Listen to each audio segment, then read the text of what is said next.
happy to welcome you to my show. And we are honored to have a guest who is very knowledgeable on the subject matter we're going to talk about. But before I give him floor to introduce himself, let me remind you to click that subscribe button, like, share. Do not forget to subscribe. So, Victor, the floor is yours. Tell us something about yourself before we get rolling. Thank you so much for having me. Good morning, good afternoon, good evening, salam alaikum, habari zenu, bonjour. My name is Victor Baba. I am an ordained minister at Reconcilers World Ministries, where I worship and I minister. But today I'll be putting on my wig as an international relations analyst, and I am an enthusiast of, the next phase of Africa. Thank you. So let's get started. We're going to talk about natural resources in Africa.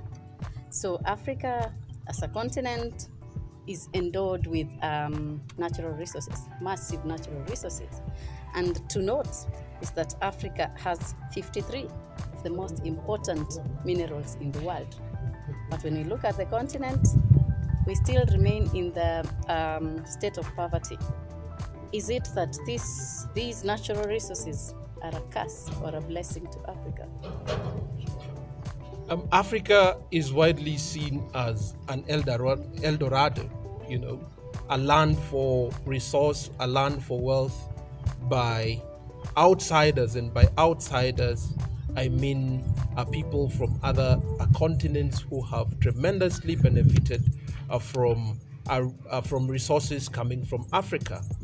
I believe that Africa is a huge site of free gifts of nature. And of all these, maybe just to put statistics to this, I'll cite the fact that it is said that Africa is home to 120 billion barrels of oil reserves. Again, it said that Africa is home to almost 600 million uncultivated a piece of land. So, if anything, if we were to take advantage of our 600 million uncultivated piece of land, this would mean that Africa would iron out the problem of food insecurity. But back to your question, is Africa's free gifts of nature a blessing or a misfortune? I wouldn't say that gifts are misfortunes or a curse. If anything, they should be a fortune to the people of Africa. Yes. But whether they are a fortune or a misfortune, that boils down to the people factor or the people a concept. And then again, there's governance. You can't talk about a proper utilization of resources without governance. And in governance, you have people. And maybe you should just allow me to point out a book that has been done by Daron Acemoglu and James Robinson in their groundbreaking body of work, Why States Fail, the Origins of Power, Prosperity, and Poverty. And to cut down to the chase, they say that most African governments in Africa, which are relics of the colonial regime, are extractive in nature.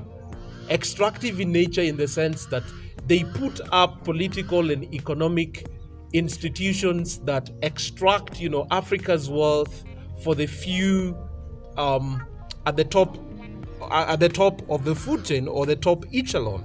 So in that regard, from a governance perspective, and again from a historical perspective, because much of the African governance style is a replica of what we had during the colonial regime. So that plays a role as well. But then again, there's a people role in transforming Africa's gifts of nature into meaningful resources that can benefit the continent, a continent of 1.2 billion people. Interesting. So before I talk about a people, let me come to the governance. You see, we are at the domestic level, we have our government. But again, we have the global system. And when we read the book by Kwame Nkrumah, Neocolonialism, the last stage of imperialism, yeah, the guy really blames capitalism or capitalistic system on what is happening to Africa. Do you concur with his sentiments that we have been caught in the capitalistic market system, whereby we have the multinational corporations, like the market system has been opened up, and so we see the mushrooming and proliferation of multinational corporations, and these multinational corporations are taking advantage of our resources, because in the end, the profits of MNCs are repatriated back home. Do you agree with Kwame Nkrumah's sentiment? I beg to admit and submit that I agree and disagree. I agree in the sense that capitalism is a system that is built on exploitation. And for far too long, Africa has been exploited. Our gifts of nature have been exploited. And in that regard, I agree with Kwame Nkrumah. But then again, if you study history, you'll realize that long before capitalism gained prominence, the concept of exploitation has always existed. You look at the Greek economy. The Greek economy was built on slavery. The Roman economy, again, political economy, it was built on the backs and the sweat and blood of slaves. So this is a concept that has existed since time immemorial. So in that regard, I do agree that to an extent capitalism has played its role in terms of Africa's underdevelopment. But then again, looking at it with a critical lens, I beg to disagree. Okay. So again, looking at we talk about governance. You also talked about a people, yeah, and we see a population of 1.2 billion people on the continent. Do you mean that we have been unable, as a people, to use these resources to our advantage, or is there something lacking? We might be well endowed with the labor, but again, there are other conditionalities that must be met for us to use these resources sufficiently or fully. What is it that we are lacking to enable us exploit these resources to our advantage?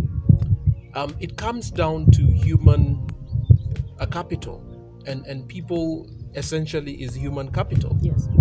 Africa has a grave short supply of competency from a human capital perspective, Really? Skilled labor, Really? And I like the fact that Africa can never run short of labor, but the market is looking for skilled labor.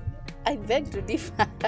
I beg to differ. Africa is not short of skilled labor. Yeah, we have skilled persons. Why do we have brain drain? Why are people moving out of the continent to other continents? Skilled people, yeah. Except some of our laborers going to the Gulf states. Majority of migrants from Africa to other continents are skilled. Yeah, I don't think we are unskilled. Let me tell you this, and this probably will shock you. I've been looking at the statistics, and Africa's access to highlanding is equivalent to that of Indonesia. Are we together? So we're talking of Africa, a continent of 1.2 billion people. And we're talking of Indonesia, obviously a country in Asia with over 200 million population. I can't seem to wrap my head on the exact figures, but Indonesia has a population size of over 200 million people. Now, come to this statistic. Africa's access to highlanding is equivalent to that of Indonesia. That tells you something. It tells you that, we are lacking in skilled labor. But you and I are skilled, right? That's right. Why are we not venturing in whatever we're supposed to be doing? If it is about skills, we have skilled personnel. You are skilled. That's right. I am skilled. But still, we still continue being in the same state. To address your question, there has to be an alignment between our institutions of highlanding and the market. Once this gap is breached, that's when, we can have you and I maybe doing, what we did in school. That's where the problem is. We have developed high learning institutions, but much of our economy is not developed. Of course, if you characterize the Kenyan economy, it is said that over 80% of the Kenyan economy is informal. That's true. Yes. So already you begin to see some differences or some discrepancies between what's happening in our schools and what's happening in the market. Okay. We will come back. We go on a break shortly, but this is a heated debate that we are going to debate about it after the break. So, fellow viewers, do not leave. Sip water, sit, relax. We will be back.